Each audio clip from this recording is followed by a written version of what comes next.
Okay. And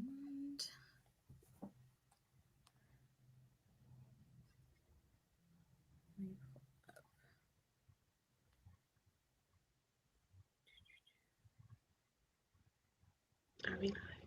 Oh. I think we are. Yeah. I needed to refresh my YouTube tab. That's what happened. Yeah. We've done this so many times that I'm like, oh, it's working. Oh, I can do it. Okay. Yeah. So we're going to wait a few minutes. Yeah. As we are waiting for people, do you guys want me to regale you with the story of me trying to get a copy of this play in my possession? Please Yes, do. please. What a saga. So in late December, I request from my library because they have one copy of this play. And I was like, perfect. And I'm sure it's not going to be in high demand. Like, no offense, Lillian Hellman, but I don't think, everyone's like, I need to read the children's hour this moment. So I was like, no problem. So I requested it. They put it on hold for me. My library currently is only open for like pickup. And it used to be like 30-minute intervals, but now it's pickup and drop off only. So I got the email that was like, okay, we got your copy. And I went, yay. And I went there and they were like, we can't find it. And I'm like, but you told me I was ready. So like, clearly it's somewhere. And I was like on the phone with them. I'm like, no, I can wait. Like, please keep looking for it. And I told them, I'm like, it's a play. So it's probably pretty small. It might have like fallen between the cracks of something. And so they couldn't find it. I get another email because I had something else on hold. And when I come back, they still haven't found it. So I'm like getting anxious because the month has started. And so I'm like, okay, you know what, fine. I'm just going to order myself my own copy. And literally the day that it was delivered to me was the day I got the email saying, hey, we found it at the library. And so I was like, you're kidding me? Oh, no. So I have both of those at my house right now. But I'm so sorry. what a saga. Which version of the play do you have? Because this is the one I have. I have the actors. I wanted that one. Yeah. I do not like this cover at all. It seems very misleading. It does not at all match the content of the play. Yeah, and it looks like, someone did it on Photoshop in like their 101 class. And they didn't do very well in the class. And they didn't read the play. They were just like, oh, I have to make a cover? Okay. It's about children. Let's put rainbows and clouds. Yeah. Like those. It looks like a bunny, too. Wow. Bunny? Oh, the cloud looks like a bunny to me. Oh, the cloud does look like a bunny. Why would they do that? There were just a lot of choices made that, So many choices made. Yeah. Okay, so... It's on the wrong tab. I didn't see everyone chatting. Yeah, so we have a couple people. Nina and Helen have joined us. Exciting. I think, let's see, we're going to give it maybe like one more minute and then we can start with kind of the introductions and sort of like lead in like we usually do. Yes. Yeah, so Julia, thank you for your dedication to like sourcing this play. Yeah, it was a saga. Well, and plays can be one of those things too where like they're not officially listed as out of print, but it can be like hard to track down a certain one. So yeah, just interesting. Okay. Yeah. So I think we're gonna go ahead and start with our introductions, kind of like we have been doing. So hello everybody, my name is Kara and my channel is Wild Book Garden, which you obviously know if you are watching. And I am joined by Julia from Shakespeare and Such and Taylor from Page Screen Taylor. We are here for our live show, our Past It Classics discussion of the play The Children's Hour by Lillian Hellman. Yeah, so we're excited to talk about this one. There's going to be a lot of things to say, I think. And we're going to start off just with like a quick intro.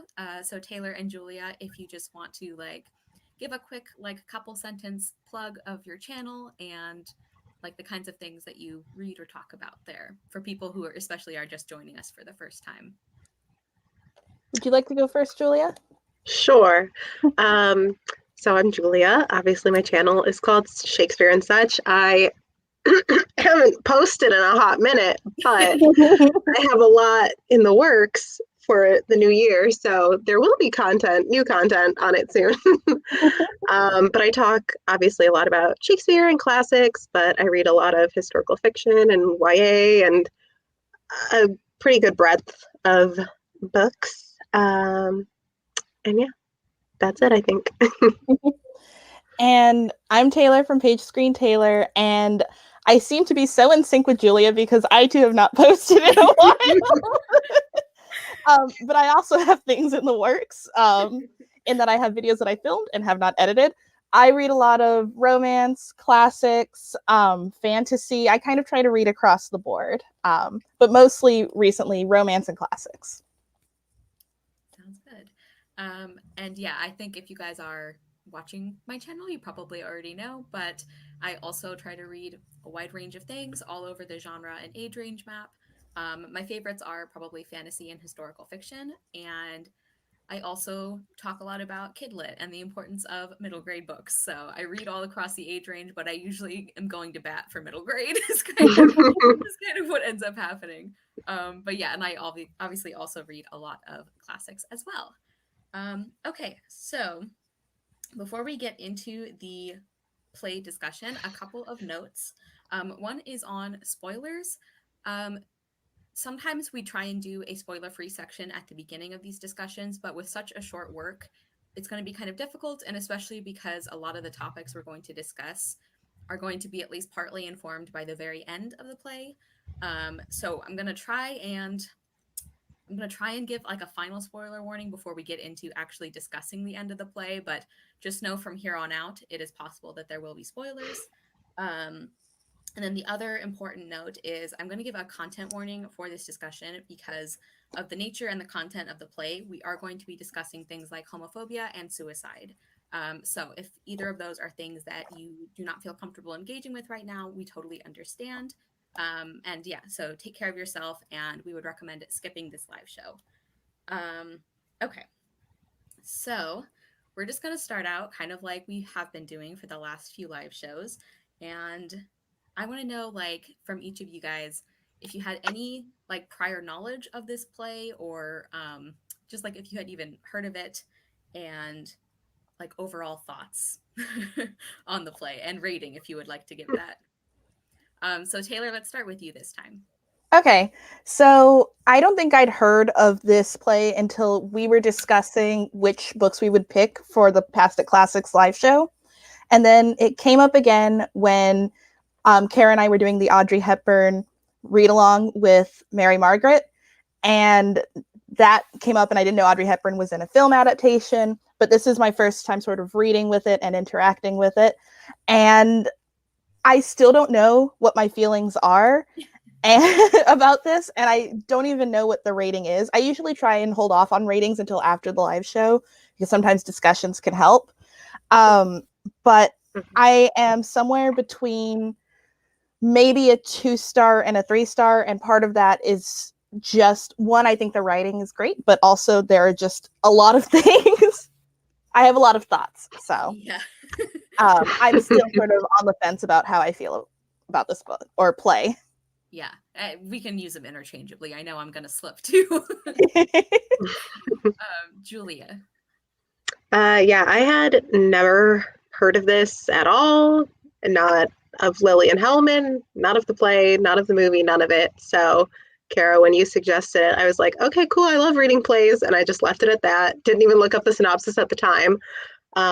So jumping into it was definitely an interesting experience. I did read this version has an introduction like right before the play. So I did read that before starting the play, which I think informed me about where it was going to go. But as far as my overall impression right now, I gave it, with my convoluted rating scale, 3.2 stars. I think overall I really like the idea of it. There were some characters that I wanted like better developed. I know it's hard to do in a play, but you know what I mean? Yeah.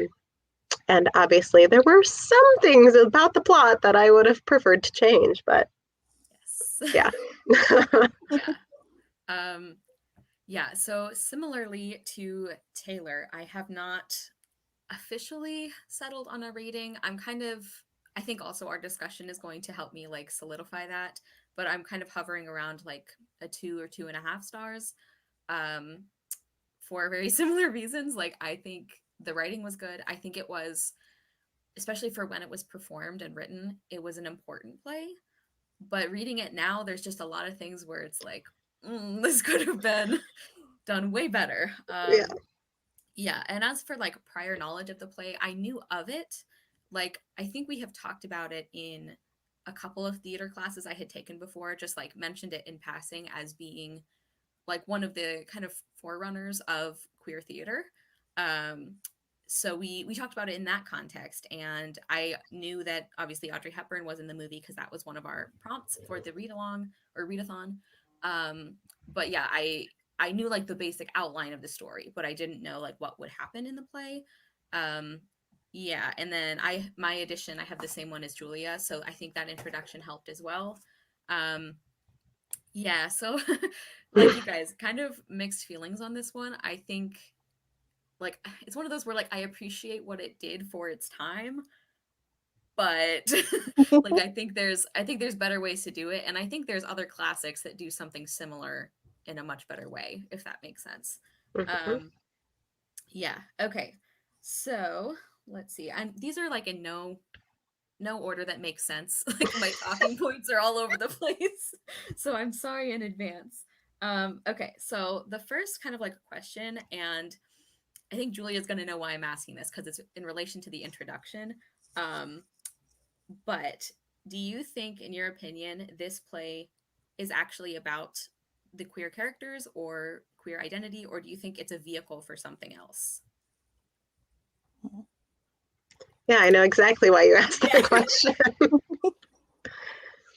um, yeah, I think that the queer themes involved are more secondary, in my opinion. I think that they are kind of like not the vehicle, but like if there's going to be rumors, the rumors have to be about something, right? So like they could have lied and been like, yeah, they stole the money that they paid for the school with, or like, it could have been any sort of rumor Mary wanted to start to get herself out of the school because she was a brat. We'll get to her, I'm sure. I got my issues with Mary. Okay, I got Oh beef. yeah. Um, but I do think it's interesting that she landed on uh, lesbians as her choice of what to, I guess, work with. And I don't, is it a spoiler to be like, and that one actually is a lesbian, I Like, don't think that's, yeah, yeah. okay, great. I think the At rest the of it is very like least, I would say we have one canon queer character in this play. And so I think that in itself is like, wow, a choice. You did it, you know? yeah.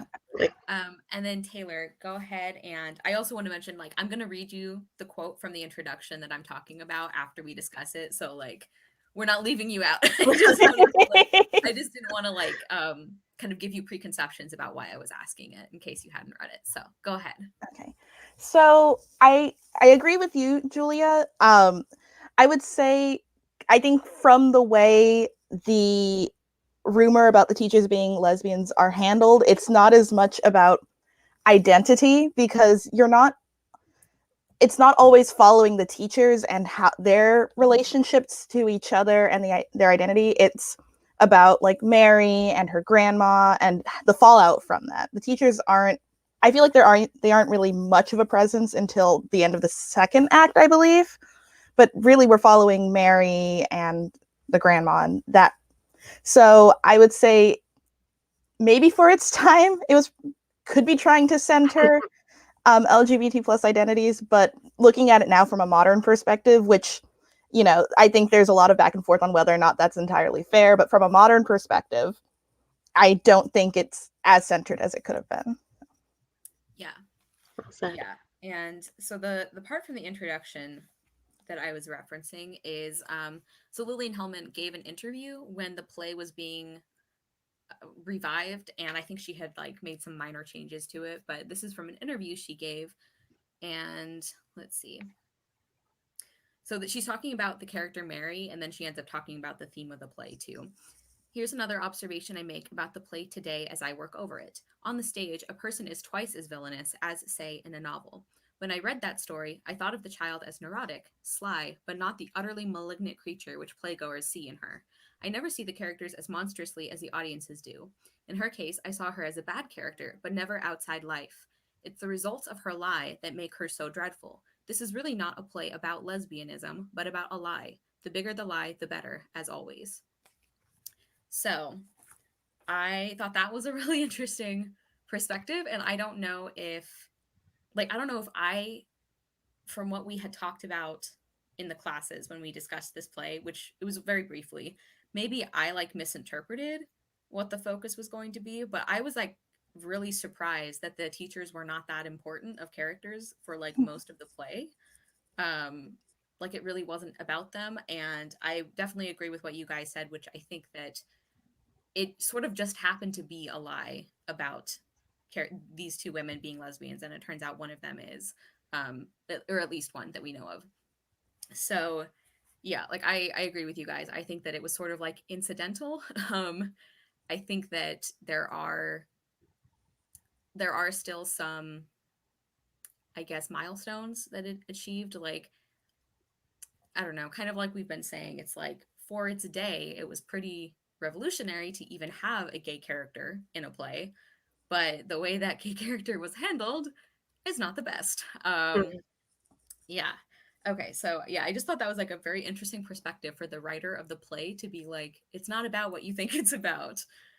Question related to what you were saying about Yeah. milestones, because I was going to look back because I had this thought and then I didn't before the live show. Can we confirm, did the play use the word lesbian? I feel like someone actually said it at one point. I feel like maybe it was said. I feel like maybe once though, but I couldn't remember because I was like listening for it in the movie because I was curious. Yeah, I don't think they would have said it in the film at all. They did not. They very blatantly avoided it, which we'll talk about later. Yeah. I got thoughts about that movie. I don't actually remember them saying it in the play. Like I noticed I noticed at the beginning they were like talking around it, like they were saying, like they were describing like the kids supposedly saw these two women kissing and like doing things, but they didn't actually use the word to my memory. Yeah, so I don't know, like I don't remember them using it, but that doesn't mean they didn't. But yeah, if they did use the word lesbian, I think it was probably only once, because they used a lot of like talking around it. Yeah. Yeah, I agree with Helen in the comments saying like that they did use the word lovers, which I was like, ooh, Yeah. saucy. Yeah. And also, so another thing Helen said, she definitely expected the teachers to be the main characters when I started reading, so I found it hard to focus on the other parts of the storyline. Yeah, I had the same expectation and problem, because like that first scene is just a bunch of kids, like, and it's like paragraphs of stage directions describing what they're doing, and I'm like, So who many. are these people? Yeah. We never see this Latin test. Why do we care about you studying for it? I don't know.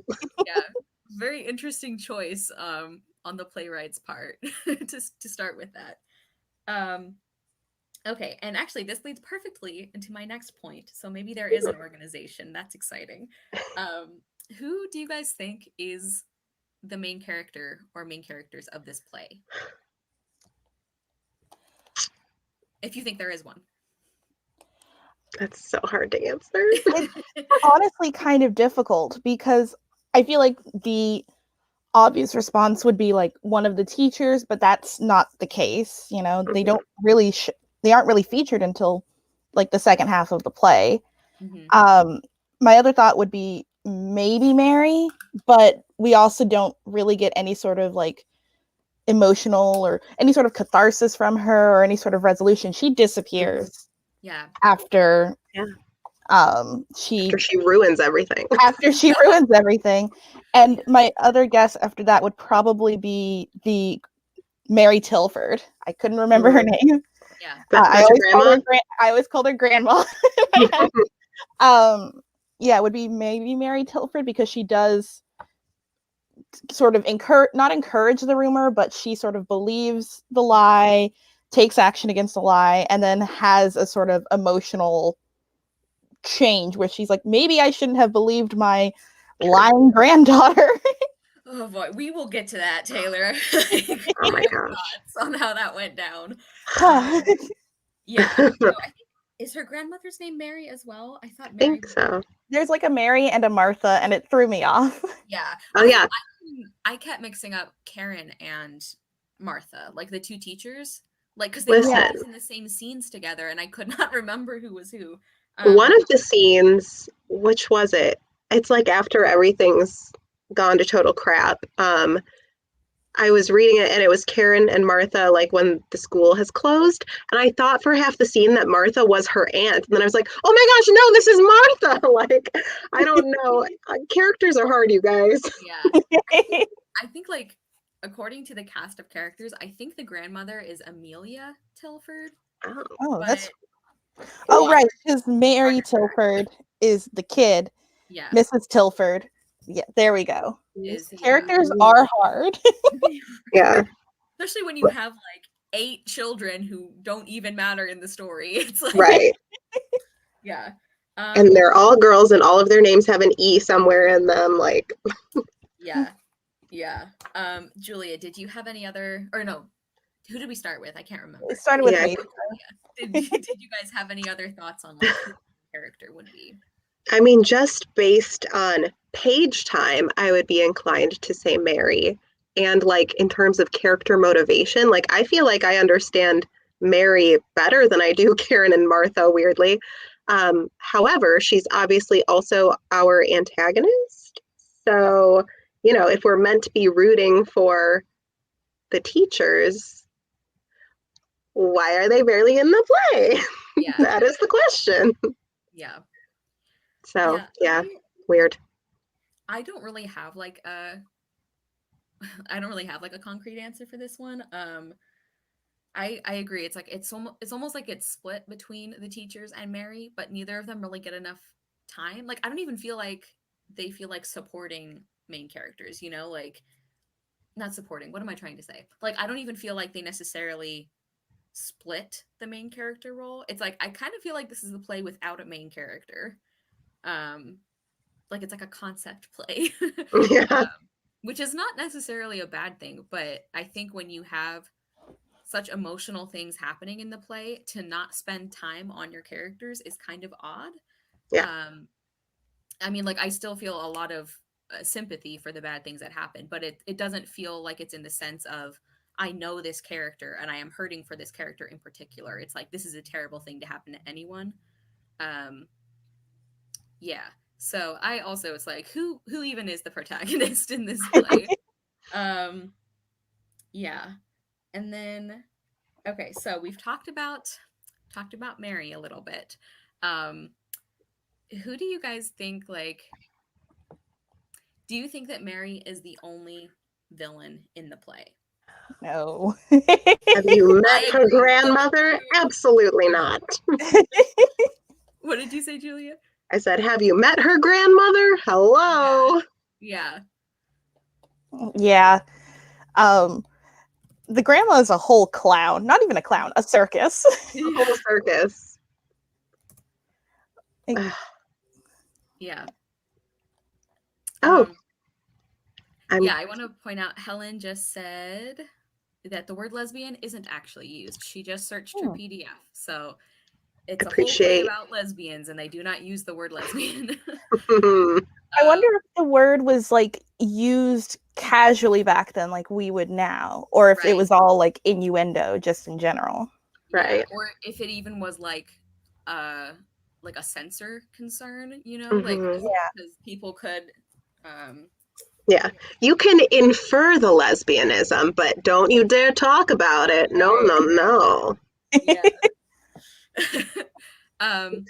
censors were weird. Yeah. So about the villain question, yeah, I have issues with like so many people in this play are just like disgusting human beings, and I don't Yeah. even know like. I mean, I'm also like really mad at, is it Martha's aunt? Oh Who, my like, gosh. Oh who my she god. Yes. What's her like name? she was just Aunt obnoxious at the Lily. beginning. And then at the end she's like, "Oh, I didn't get your telegrams." And she's like, "Yes, you did." And she's like, "Oh, well, that wouldn't have helped anyone if I had come back." And it's like, Yes, it would have. it Literally would would. have made all the It difference. would not Thanks, have though. summoned you. Yeah, like for a trial, yeah. It's Right. And then for her to come crawling back to be like, I'm poor, take care of me. It's like, you ruined our lives. yeah. Yeah. I hate it.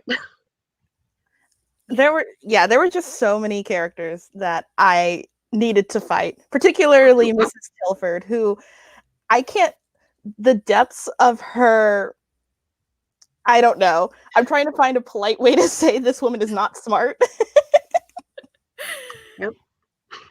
Like, if you know someone's a liar, why would you believe them about such a thing? At least not without talking to the people the lie is about. I know. Yeah.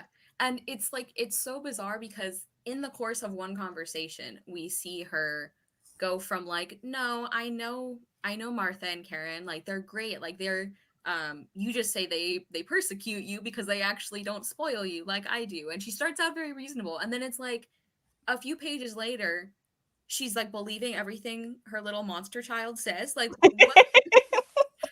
It's just Especially, no, go ahead. no, I was just gonna say like even though her grandmother does like spoil her and she does kind of have a blind spot where she's concerned, she still knows like that there's something like she knows she's a bully. Even if she won't admit it to herself, she knows that she can't just like take everything that she says because she's a liar and a bully. And like, but suddenly when it's about lesbians, it's like, all right, I guess you're telling the truth. Yeah. She doesn't even talk to them and calls all the parents automatically. Like, you're not going to have a conversation about this? And it especially drives me bananas because, like, in that big confrontation with Mary and her grandma and Martha and Karen and whatever her fiance's name was, like they're all there. And she's like flip flopping on her story. And she's like, well, I saw this. No, actually, I saw it there. No, I mean, I heard it. I don't know. It's like, how do you believe someone who's telling such an unconvincing lie? Like, Yeah. that's, ugh. Yeah. Yeah. And even like, because the thing that ends, I think that scene is when Mary's like, I just didn't want to get Rosalie in trouble. Which, first of all, has she ever done something selfless in her life? Yeah. I think not. But like that's where the scene ends. So it's like implying that that's what convinced them again. But like, doesn't her grandmother like doesn't Mary's grandmother even know about the way that like she treats the other students? Like I don't know if she knows that she's actually like bullying and blackmailing them, but I thought we got some indications that she was like somewhat aware of her grandchild's like personality. Like it the just made no sense. the way I had read it, though, there were a few lines that Karen and Martha had that made it seem like they were kind of implying like, oh, we should have been complaining to her grandma more because she doesn't realize all this stuff she's been doing. So I think it was kind of made to be like, why didn't we complain about her sooner? Because now it just looks like we're trying to save our own skins. Mm-hmm. Yeah. But Okay, that makes sense. I did not remember that part. I will say, I guess the villain in this play is not as much like directly a physical villain, because you also have the villain of people just the fact that people just believe these rumors. Society is the villain. yeah, homophobia is the real villain It here. really is. We Yeah. live in a society. Yeah.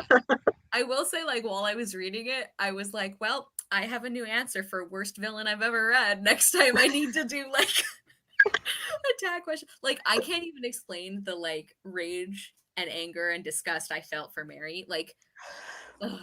I don't think I hated a child character as much since Bryony from Atonement. Bryony, I think, wins just a little bit more.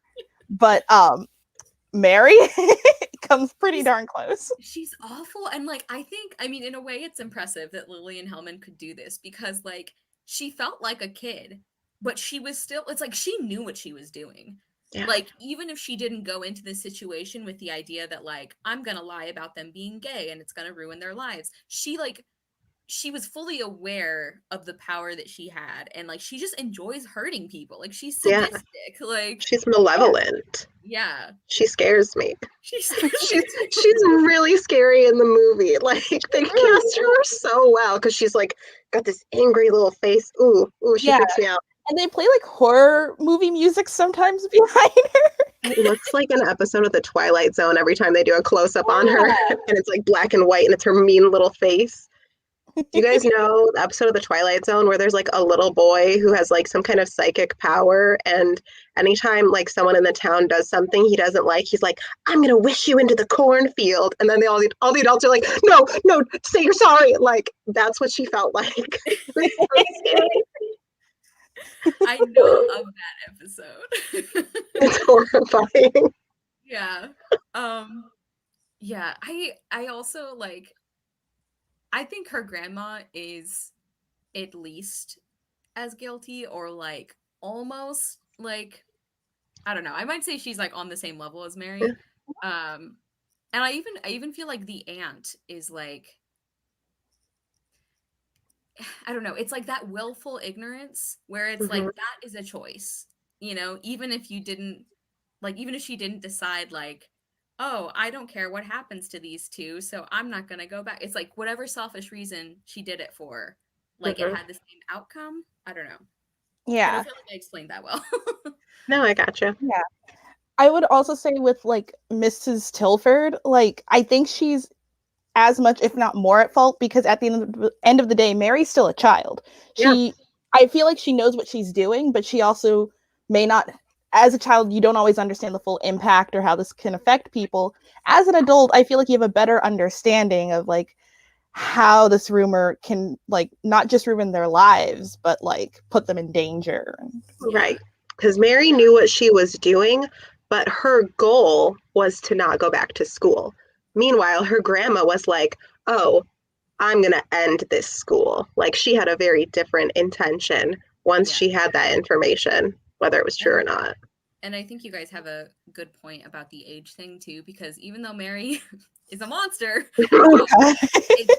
it's at least possible that she could grow out of that. Like, I mean, you hear about people who like are just really, you know, bigoted, like horrible human beings when they're younger, and eventually they do like realize the error of their ways. Whereas like with her grandma, it's like she's clearly not going to grow out of that, you know, like she is fully set in her ways. Yeah. And one more thing before I want to talk about what's her, I'm mixing up the teachers again. I think it's Karen. I want to talk about Karen's fiance a little bit. Yeah, that's Karen. But one last thing about Martha's Carden, right? It's like something. Dr. Joseph Carden is his name. Oh, okay. The doctor. Yeah, so like one last thing about the aunt, who I just really like can't stand. I think what makes me so angry about her, even though she has like a less active role in the like horrible things that happened, is like she could have, like, even after how bad things had gotten, I feel like if she had come back, she could have fixed it. And she didn't. Like, she had the opportunity to like repair this, and even if she lied to herself about how bad the outcome could be, it's like I don't think that's an excuse for her. It's like kind of like what I was trying to say before, but I didn't explain it very well, is like, yeah, ignorance can be a mitigating factor, but if you hold on to that for so long, it's like that is a choice you're making too. So yeah, exactly. And she absolutely did not have to return when the money went out. That's what really sealed her as like maybe not as big a villain as Mary and Mrs. Tilford, but definitely a villain, because it's not even like, I don't know, you couldn't be bothered to do this earlier. Yeah. It's like, maybe if you're going to use people, at least make it mutual. Be like, hey, take care of me because I'm going to rescue your school. Like, I don't know. At least, you know, it boggles my mind that anyone could be so selfish as to think like, oh yeah, they'll still welcome me. It'll be fine. Like, Yeah, I no. like I was kind of hoping that they would like actually throw her out like in front of, like on page, and that didn't exactly happen, but yeah, I was real mad at her. Um okay, so let's talk about Dr. Joseph Cardin, Karen's fiance. Mhm. Any thoughts on him? He wasn't like a super main character, but I think he was like an interesting character Yeah. given what happens later. I was very interested in the choice to make him related to Mary. Um, Mm-hmm. I guess that's the end of that thought. I just wonder, like, what was Lillian's motivation, just to like have him be more involved in those scenes, and they can be like, oh, it's because he's a part of the family, Mhm. or if there was some other thought she had going with that. I don't know. Yeah, I guess it would make sense to have him have a reason to be at like Mrs. Tilford's house and Mrs. Tilford saying, "You shouldn't be with Karen," and Mhm. so on. So I guess that makes sense for him to be related to them that way, but it is interesting. Yeah, I think it also kind of complicates like motivations, like because it's like even though he believed Karen and Martha over Mary, it's like people could like write it off as like, well, you're engaged to one of them, of course you'd say that. But then by having him related to Mary, it's like I don't know, I feel like that made it messier, I Yeah. guess. And it also like I think Mrs. Tilford, like the grandmother, says something about like, well, you've always had it out for Mary. And it's like Mm. he's a despicable human being, but okay. Like And um it's like, what do you mean always? She's been alive for like 13 years. Like, I don't always, yeah. since she So was I an wonder infant. yeah. So I wonder if that was part of the reason too, is like by having him connected to so many characters, it's like, oh, whose side is he on? But Yeah. Yeah, but overall, I found him kind of like a very lukewarm character. Like, I didn't really feel excited when he was in the scene. I wasn't like, oh no, this guy. I was just kind of like, and he's here. I thought it was interesting. I guess my favorite moment that did have him was just kind of the intrigue of that last scene, I guess, that he's in when he's like struggling to ask Karen because he wants to know, like, is there any truth to this rumor? And she's just like, go on and ask me. I know you want to. Like, that was pretty cool and intense. But I don't know. I yeah. I'm pretty neutral on the guy. I did like how willing he was to give up like his life in that town for Karen and also take Martha along as well. That was nice of him. Yeah, that Yeah. That's was nice. kind of Yeah. a pal. Good egg, kind of a pal. So like that warmed me up to him, and that final conversation he has with Karen is also really interesting. Um, but and I do like that he does stand up for the two women. Yeah. You know, I guess it's hard for him to stand up against. I mean, I don't think it's hard for anyone to stand up against Mary. I don't think anyone really likes her in this play, but against Mrs. Tilford, who I'm assuming is his aunt, if we're following the family line. I don't know if he refers to her as his aunt, but I assume they're related. Oh, I think so. We'll Yeah, That see. sounds right. yeah. But Joseph, in and of himself, up until like the third act, is fine. He's all Yeah. right. Yeah. I think I was almost like I liked him more by comparison Yeah. because Mhm. like I mean apart from the two main, well, are they main characters? Like apart from Karen and Martha, everyone in this play kind of sucks. Yeah. And so like when he was the one who was like standing up for them and like he was really like going to bat for them, I was like, oh, like you're all right, like that's nice. And like you said, Taylor, like the fact that he was willing to just uproot his whole life and even take Martha with them, and like he was really like he stood by them, and I was like, this is great. And then he like you find out that he's kind of like wondered all along, he's like kind of suspected that like he at least suspected them enough to like ask her about it at the end. I was like, oh, rooting for you. Yeah, yeah. And then I thought that was weird too, how like Karen. argues him out of helping them. Yeah. And I'm like, that's so weird. Girl, take the help. Like, you need it. I didn't really, that didn't make sense to me. Like, Karen didn't strike me as a character who is so proud that they would rather like suffer alone than ask for help. Right. And yeah, I thought that was very strange. And then the fact that he eventually was like, yeah, okay, we'll take a break and then I'll come back and we'll see how things go. I was like, so wait, is he not actually like does he not actually love her? Does he not? I don't know. I was mixed on him at the end.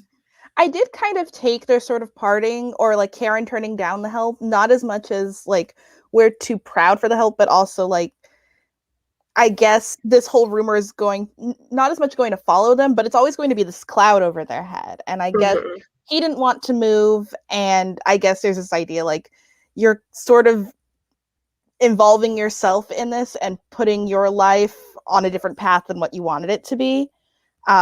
So I'm going to end this and let you live your life or something. Yeah. Yeah. And I even like I don't know. It's interesting because it's like I don't necessarily blame him for having that second of doubt, you know? Mm-hmm. But I do kind of blame him for it feeling like oh that would change how much help he would have given them, if that makes sense. Like Yeah. I don't blame him for wondering. I blame him for how that would have affected his choices, I guess. Yeah. Yeah. Yeah, he's interesting because he, like we were saying, he's not that dynamic of a character, but his function was interesting. He was. And Helen says he's basically one of the only not evil characters. We have no choice to like him, basically. And yeah. Yeah, Helen, that is exactly it. It's like, I will cling to any life raft in this play. Oh, you're not the worst. Yay. Yeah. It makes me think of for our Three Musketeers one last time when Julia was like, I just want somebody. Just give me somebody. I can make it through for one character if you give me one. Yeah. That's all I need. Yep. Okay.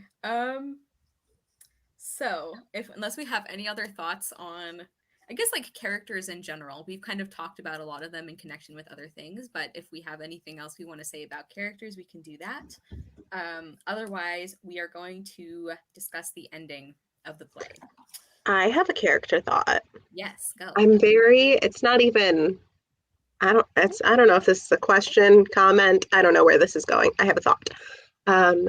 Karen is very interesting to me because I wonder at the beginning, like, why has she been putting off their engagement for so long? You know what I mean?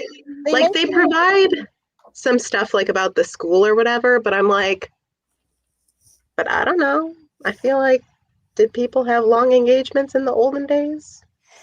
They mentioned in the beginning that they were in debt or something. Yeah. Well, and I think, like, is her debt going to transfer to her husband? I don't.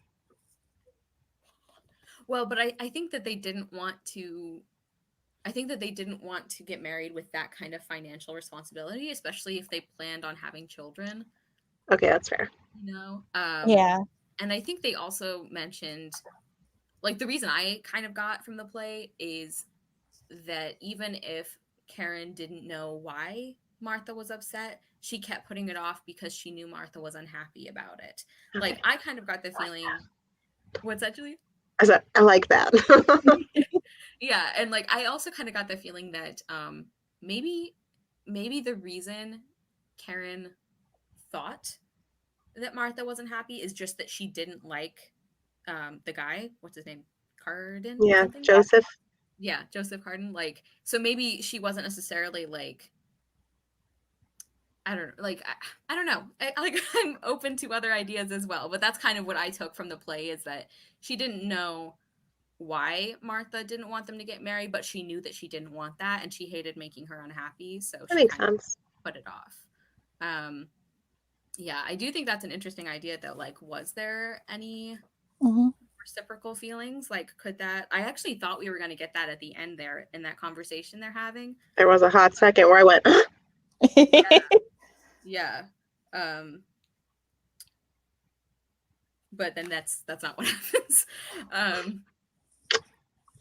Okay, so this is going to be our like final spoiler warning because we're going to talk about the ending of the play now, and it's a lot. yeah. Yeah. So just to reiterate the content warnings of homophobia and suicide, um, let's discuss the ending of the play because I think we all have very strong opinions about it.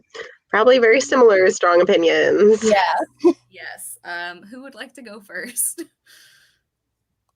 I can go. Take it away. Martha deserved to live. Amen.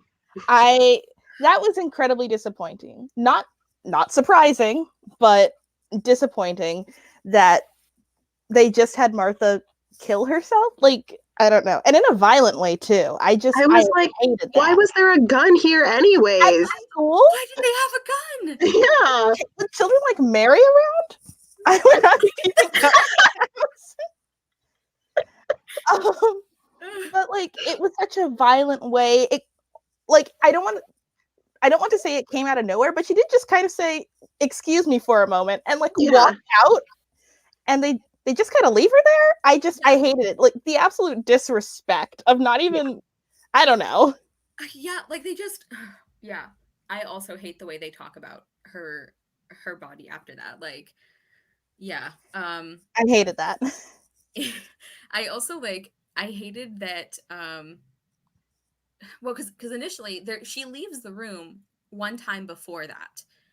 Like I forget what she's going to get, but as soon as she left the room I was like, "Oh my god." I was like, "No. Like we can't don't make this what I think it's going to be." And then she comes back and I'm like, "Oh good." It's like, "Just kidding. You thought that you thought the lesbian would live." No. Yeah, no. She's like, "Sorry, I left my bullets in here. Be right back." Like it's not to make light of it. It's very sad. No, but it's like tragic, but it's almost ridiculous in the way it happens, and that Yeah. also upsets me. Yeah. It's honestly, and I know this takes place, or this was written in 1948, so I don't know how much of a cliche it was back then, but it's such a theater cliche for someone to just casually walk off stage and do that. Yeah. I'm like, really? But also, they just went ahead and I don't know why she had to kill herself. Like, yeah. Especially, I feel like Karen was like as supportive as she could have been in that moment to this like revelation. So I guess, yeah, I don't know. It just upsets me. And I don't like, yeah, I don't understand why she did it now. Like, not that I wanted her to do it at another time, but I mean, like, I don't really understand the motivation for why it suddenly was like, this is the way I can solve this problem. Like, was she trying to like remove herself as a burden from Karen and Joe or Joseph, or was she heartbroken that Karen confirmed she didn't love her in the same way? Like, I don't know. Like, not that she would have to. I guess it's unreasonable to be like, I want a clear explanation for why you're going to do this, but it felt like it wasn't very supported by the play. Like, well, I mean, usually with this kind of situation, there's like a note involved, and it's like, oh, I see your motivation, but for it to just be like, hey, I've realized I'm gay. Oh, you don't love me back? Okay, guess that's it. It just feels too rash and not enough, I guess, build up. Yeah, and the sort of like, I don't know, the framing around it that it's her being gay and that's what drives her to kill herself. And it's like, well, no, like, I don't know, they could have, Lillian Hellman could have framed it around society and how they treated her once they suspected that she was gay. But like, and that still wouldn't have been a great ending because you're still burying your gays. But like, there wasn't really any sort of commentary involved with it other than she's gay and that's it. Yeah. Yes, I have two things to say building off of that. One thing, after reading this play, I was just looking like a lot into the whole bury your gaze trope and the vastness of it. Oh my gosh. But like one of the kind of like subsidiary, is that the word? Subsidiary. Tropes, thank you, is gangst induced suicide, which is just like, oh boohoo, it's so hard being gay. Guess I have to kill myself. Which, I mean, like, not to belittle, obviously it's so many people have so many hardships in their life when they come out and with just things related to that. However, like the trope itself is not great. But after watching the movie, not to get to the movie too early, but I was like, when did this movie come out? Because it was black and white. So I was like, was this under like the Hays Code when there were all the strong censorship things? And it was towards the end of it, but it was. And so, like, part of those stipulations, you know, obviously, like, showing homosexuality would be lowering people's morals. However, if you show them being miserable and it not being an ideal lifestyle, then you can show it. And so I was just like, huh, oh, okay. Yeah. Yeah. If you're gay and sad, it's okay. Like, Right. Yeah. And to the plays and to another extent the films, very, very, very, very, very little credit. They didn't play on the predatory gay trope, so Yeah, I guess you did one thing.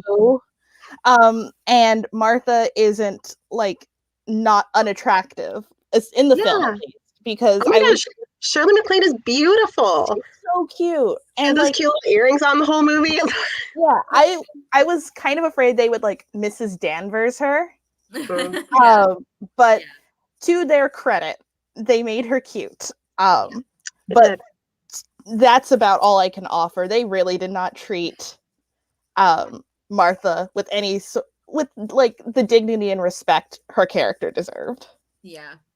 Yeah. And going along with what you guys said, it's like not that it's not that it doesn't happen for somebody to die by suicide as a result of like coming to terms with the fact that they are gay and like all of the hardships associated with that. It's not that that doesn't happen, but by framing it the way the play did, it kind of felt like, oh, how disgusting, like I'm gay, I have like I can't live with myself. Yeah, because it's so wrong. And it felt like that rather than a result of other people's treatment of her, which bothered me. And also, can we talk about the timing of this scene? Because it made me furious. Like, this is something I hate in stories anyway, but especially when it's something like this. Like, Martha has just killed herself, and the grandmother walks in and is like, "I'm gonna help you." And I'm like, oh, like, if you had come in like 2 minutes earlier, I wanted Karen to like shred her face off. I was like, if I was in her position, the rage, oh my gosh. Yeah. Yeah. It was such a cop out. Like, really, another reason why Martha didn't have to die. Like, really, she came in 2 seconds after Martha died. Also, is no one going to do anything about Martha? Like, they just leave her there. We're not going to call an ambulance or, anything. Well, the stupid aunt is like, should we call somebody? And Karen's like, no, it's too late. And I'm like, at least not necessarily. Yeah, and even so, you don't want to leave her there, right? Like, just like the basic respect is just not there for her. Yeah, so Karen's way too calm. Yeah, and I understand that like not everybody shows grief in the same way, but like I don't know, I feel like you should have said something more than you did. Like, I did really like the part where Karen finally gives Mrs. Tilford like a piece of her mind. I guess I'm gonna share my quote early since we're talking about it. But it's like she has that whole speech and she says, I won't be your confessor. Take your conscience someplace else. Get somebody else to help you be a good woman again. You told us that night you had to do what you did. Now you have to do this. A public apology and money paid, and you can sleep and eat again. You and all those who always know how right they are. What's somebody else's life to you? A way to show your own righteousness. And if you happen to be wrong, then you can always put it right some other day. I have a dead friend. Get out of here and be noble on the street. Goosebumps. I that, love it. That is such a good speech, and I wish we had had more of that energy, like Yep. throughout the play, or that we had needed to, because Martha did not need to die. But yeah, it's like that was one of the scenes where I was like, at least we're ending on a strong note. But I mean, yeah, it makes me. Taylor, have you done any theater? I have not. Okay, I'm just asking because I know obviously Kara might relate to this thought, but like I can't read a play without like projecting myself into characters and being like, how would I deliver this line? Yes. What's my face looking like? Like it's just it just happens when I read any play. And for most of the play, I was like, I would love to play Martha. This is a great part. She has like all these fiery lines in the beginning about like the lies and stuff. But then towards the end, I was like, ooh wee, the way I would just snap at the end of this play as Karen, especially because, and this isn't even an acting thing, this is just like a personal failure. I am so scared of like loud sudden noises. I hate fireworks. 4th of July is my least favorite holiday. So a gunshot sound effect going off would absolutely startle me and make me start to cry. So I think that would work great for the theater. Yeah. But, oh man, sorry, I interrupted where you were going. I think we were going to quotes. No, it was totally fine. I just like shared my quote out of order since we were talking about it. But yeah, I think the three of us and Helen as well have similar feelings on that ending. Okay, so I know that you guys watched the movie. I was not able to. So if you just want to briefly share any insights you had about it, and then after that, I just have like 1 or 2 more questions. Like we're almost done. So if we want to veer into movie territory for a minute. Taylor, did you want to go first on this one? Sure. And I don't know if it's as much of a spoiler because Kara, you've read the play, but that movie got me because I thought Martha was going to live because they switched around the events. So 6 minutes in, and I'm like, oh yeah, Martha going strong. And then nope, they just yank it out from underneath you.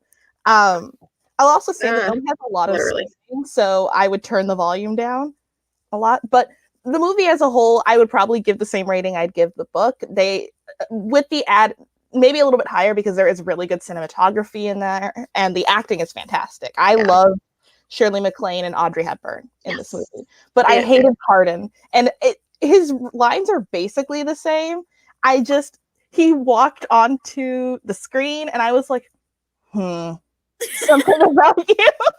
Well, there's also the fact that when Mary's being a little brat and she has, I think it's after her fainting spell. I mean, yes, he's her uncle or whatever. He smacks her, like he spanks her hard as he's leaving the room in one scene. And I was like, yeah, maybe that's what I knew he was shifty when he walked in, and then he did that. Like it was really, like I'm sure it was a Foley artist, but it was really loud. I was like, oh yeah, like that was just inappropriate and not okay. Yeah. I will say something else that film does, or that, you know, a play or even like reading a play doesn't lend itself to, is just sort of like zooming in on the eyes and the face so you feel a lot more sympathetic. And to the film's credit, they did that a lot with Martha. You get to see her eyes and her face, so it's easier to relate to her. So I do feel like maybe the film is a little more sympathetic, but not by much. Yes. I thought it was so interesting. Okay, correct me if I'm wrong, because I don't think this happened in the play, but there's a scene really early in the movie where Karen and Martha are chatting and they like start to reminisce about like when they first met, and Martha literally goes like, I remember when I first saw you walking on campus, like whatever she's saying, and she goes, I remember thinking, what a pretty girl. And I'm like, wow. Like that just, I was like, they're not messing around here. That was really something. Um, and then also, I thought it was very interesting with this, I guess, the audio and directors' choices with how they were working around like the actual like the rumors and like discussing of the lesbians, because like it was always very um just very well crafted so that the audience had to be like figuring it out. Like, you know, it was Mary and her grandma in the back of the car and like the partition was up. So you were up with the driver and you're like, what's she whispering to her grandma? I don't know. And just stuff like that, like the music coming in louder. And then also, I'm sure this was like another Hays Code thing, but I found it very interesting that they changed the method of suicide at the end of the movie. Um, which, Kara, I don't know if you care if I say No, go what ahead. it was. I probably, honestly, I did not enjoy the play, so I probably will not watch the movie. Okay, so I'll say it. So she hanged herself instead, which I honestly thought was more fitting, even though I don't like it still. Because again, why did they have a gun in that school? I don't know. But I did the exact same thing as you, Taylor. Like I was like kind of on eggshells, like waiting to hear like a sudden gunshot. And but it was just like Karen out on a walk and Martha was still alive. And I was like, this is gonna be okay. Maybe they're not gonna do this. And yeah, they totally got my hopes up and dashed them to pieces. But what Yeah. else is new? Yeah. Yeah. Yeah. Yeah. Also on the ending, before we move on to the last couple of things, I do think it's interesting, like, and this is not to like excuse what the play did, but I do think it's interesting that I think in the time this was written, and even when the movie was done, it was much more acceptable to have things like suicide be plot twists, or like a, like they would just treat it as like a, oh, how shocking, rather than like, this is a serious thing that some people Right. deal with, you know, Mm-hmm. like, um which is not to say that they don't have any responsibility for showing it, because they do. But it's actually like not funny, but interesting timing, because I just recently rewatched a different movie with Shirley MacLaine in it, which is The Apartment, which Mm. I enjoyed. I'm definitely going to put a content warning on that one for attempted suicide, because it's, and like if you look at the trailer for the movie, it's like a wacky rom-com and everyone's like in love with the wrong person. What are we going to do? And like I'm not going to like spoil things related to characters, but like there's a huge chunk of the movie that's dealing with attempted suicide. And Wow. it was interesting because in the movie, I actually feel like they handled it pretty well, considering, like, and that it was treated like a serious thing, and like it wasn't brushed off, like like the characters didn't react as if it was just like a plot twist that didn't matter, but the marketing of the movie was like, did not match this at all. um so I wonder if like I kind of had that movie in my head while I was reading this, and it's just like, it's really interesting to see how far we've come from, like, you can't just throw this into a story like it doesn't matter, because it does. um yeah. Yeah. So let's see, any other thoughts on the ending, or what should have been the end? I think we covered what I wanted to say about the ending, which was Martha deserves so much better. You really do. She, Amen. yeah. um okay, so kind of, I guess, related. So one of the last things I wanted to talk about is the general, we talked about this a little already, but like the general feeling you get from the play about the way that the gay character or characters are treated, or like the viewpoint on queer people. Which we talked a little bit about how like it's not really a play about that, even though it feels like it's going to be. It's about a lie, and it just happens to be about a character being gay. um but I wanted to like know if you guys had any more thoughts on, like, well, at least it was a play that had a gay character, you know, like, which we kind of mentioned, or I don't know, just this, I guess this is a really general topic, but I just wanted to know if you guys had like any other thoughts on how that was done, how you feel like the play's perspective on gay characters was. Sorry, that's super vague. That's how all my questions go, though, too, Kara. Yeah. I'm just like, so here's an idea I'm presenting to you. I want you to unpack this for me. Yeah. I mean, so I can't really speak to the representation in this film, or not film. You know what I mean. Yeah. Well, that too.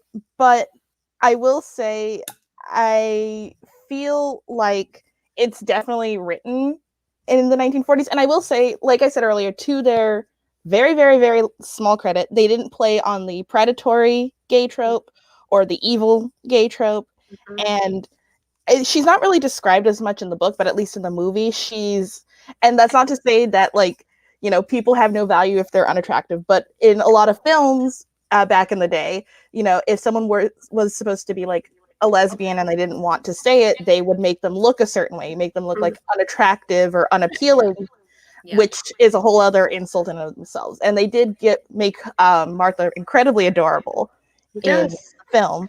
So to the play's very little credit, I don't think Lillian Hellman meant to be anti-gay, but she definitely does hold a lot of prejudices for her time. And, just from the way she handled Martha, it's not great. So Yeah, and it's kind of like we were talking about earlier, or I think we discussed this earlier, like the ending of the play and the fact that a surprise suicide was just like kind of a somewhat accepted way to end a story on with a big twist. Yeah. It's like I don't think she necessarily, like Lillian Hellman was necessarily like, I'm gonna get rid of the gay character so that like the morality of the play is preserved. Like, I don't think she was intentionally playing into that. But if you read this play today, it's hard not to see it through the lens of bury your gays. Like, yeah. Plus, there's the other elements of the play we've discussed that are also not great representation. So, yeah, Julia, your thoughts on my extremely vague discussion question? Yeah. Well, I mean, even building off of what you had just said, Kara, like it's interesting because, we through our modern lens are like, okay, yeah, bury your gays trope. But, Karen's life has equally been destroyed. Like, she no longer really has her fiance. The whole town is spreading rumors about her. Her school and her financial breadwinner, I guess, has been shut down. Like, her life is equally as destroyed as Martha. So, was it just Martha being like, oh, I'm gay and I'll never have this woman I love me back? Like, that's what tipped her over the edge? Because I mean, they're in a very similar situation at the end of the play. And I mean, yeah, I guess like kudos in regards to, I guess in a lot of classics, like whenever we get any queer characters, they're usually men. So like, wow, a sapphic lady. That's kind of nice. But yeah, I'm back and forth on my feelings. I'll also say that the play itself wasn't so as critical towards like society as a whole. Like people treated them badly because they thought they were lesbians, but I felt like they could have been more critical, like, and examining like why are they treating them that way? Like what's making them so prejudiced? And likewise, Lillian Hellman obviously wrote it for us to be sympathetic towards them. Like, she didn't want us to be like, yeah, and ruin their school. Like, she wanted us to feel bad for them. So that's good. Yeah, Julia, I was going to mention something similar. Like, I guess to add to the column of they did something was like the play itself is like the whole emotional journey of the play is about us feeling a lot of sympathy for these characters, one of whom is gay. So that in itself is a pretty big deal. But I also, Taylor, like you said, I would have liked there to be more clarity about like, okay, the tragedy here is people being bigoted. Like the tragedy is not that gay people exist, it's that people treat them this way.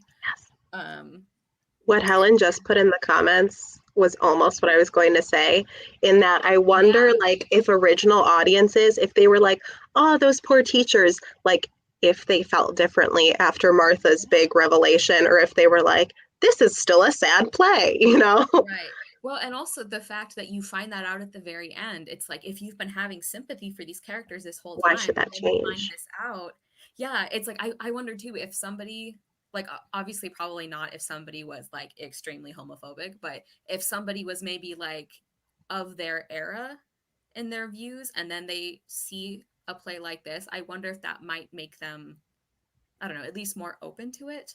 Hmm. But yeah, I would also be interested to hear more about the reactions to it. I do know that there was speculation it was going to be nominated for, I don't remember if it was like best play, like the Tonys, or if it was even like a literary prize or something, but one of the people on the committee refused to go see it. Because it was, I imagine he thought it was immoral or something. So that is interesting. Um, yeah, and then like so another thing about like the perspective of the play like that I think is interesting is the way, and I don't know if I can explain why I feel this way. It's just a vibe I get. But it kind of feels sometimes in this play like part of the tragedy is like, look at how horrible things turned out and she's not even a lesbian. It's like, you know what I mean? Like, Yeah, oh, it's extra sad because it wasn't even true. And it's like, no, it would be sad even if it was Yeah. true. yeah. Like, You yeah. still destroyed their lives. Yeah. Yeah. So pretty mixed bag as far as the as like the themes go. I think that's everything I had on my list. Do either of you guys have like a quote or a scene you wanted to share? I shared mine early. So yeah, any like favorite, or not, I guess it's weird to say favorite because it's a really depressing play, but any like noteworthy parts that you wanted to share. I have one. I have to find it because I didn't save it in my phone. Like a dummy. Um, but I have to say, my favorite definitely is my favorite out of context. Okay. It was a nice line. I don't like everything that's happening in the scene. So I can't find it though. So Taylor, if you know yours, go ahead. um I mean, that's the thing about this play is that the writing is so good. Um, so there are a lot of lines here that sound really great. I guess I'll go with this one where Martha is speaking to Mrs. Tilford, trying to make her understand what this lie would do to them. This can't do any of us any good. Listen, listen. Try to understand this. You're not playing with paper dolls. We're human beings. See, it's our lives you're fooling with. Our lives. That's serious business for us. Can you understand that? Um, like Mrs. Tilford, think twice before you open your mouth. Yeah. Yeah. I love Martha's lines so much. Yeah. I found mine. um, so again, don't love this context because it's Mary and Mrs. Tilford, but this is something I can absolutely imagine myself saying to someone because Mary goes, remember when I was, or yeah, she would say, how much do you love me? And then her grandma would go, as much as all the words in all the books in all the world. And that's so sweet. I hate them. But that line was so sweet. And I would absolutely tell a kid that. Yeah. I thought I remembered that one too. I'm like, this is really sweet. Too bad you both suck. Like, Yeah. Hate you guys. Love that line. yeah.